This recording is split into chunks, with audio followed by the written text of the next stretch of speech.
Assalamualaikum warahmatullahi wabarakatuh.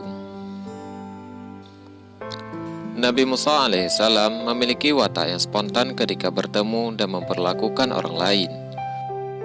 Sebuah kisah menarik terjadi dalam kehidupan Nabi Musa ketika malaikat maut mendatanginya.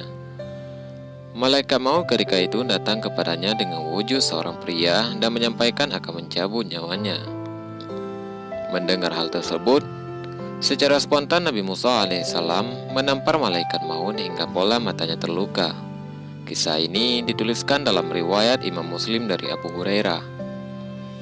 Dalam hadis tersebut disampaikan bahwa Allah Subhanahu wa Ta'ala telah mengutus malaikat maut kepada Nabi Musa alaihissalam dalam wujud seorang pria. Berwujud sebagai seorang pria, malaikat maut meminta Nabi Musa untuk memenuhi panggilan dari Allah Subhanahu wa Ta'ala.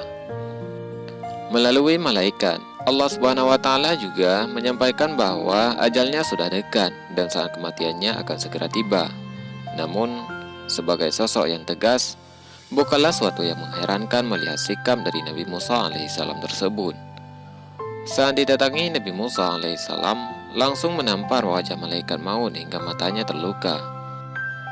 Namun, jika malaikat maut datang bukan dalam wujud manusia, pasti Nabi Musa alaihissalam tidak akan bisa menamparnya.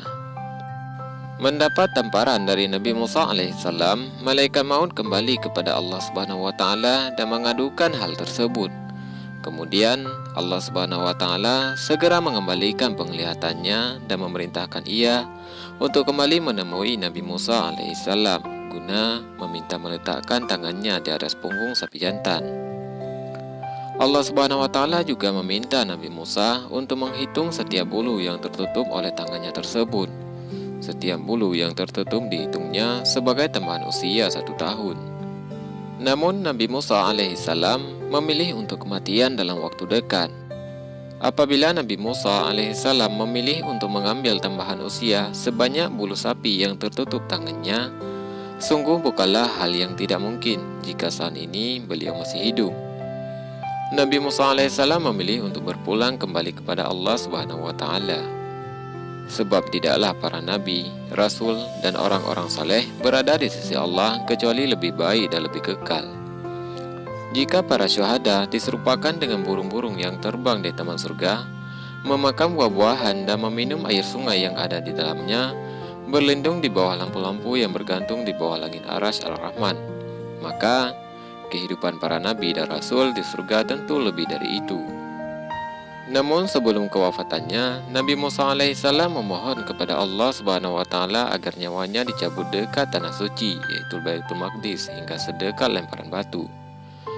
Permohonan terakhir dari Nabi Musa alaihissalam ini menunjukkan bahwa betapa cintanya beliau kepada tanah suci. Bahkan sang nabi dikubur pun ingin didekatnya. Maka Allah pun mengabulkan permohonan dari Nabi Musa alaihissalam. Inilah kisah singkat Nabi Musa alaihissalam yang menamparkan malaikat maut. Semoga bermanfaat bagi kita semua. Assalamualaikum warahmatullahi wabarakatuh.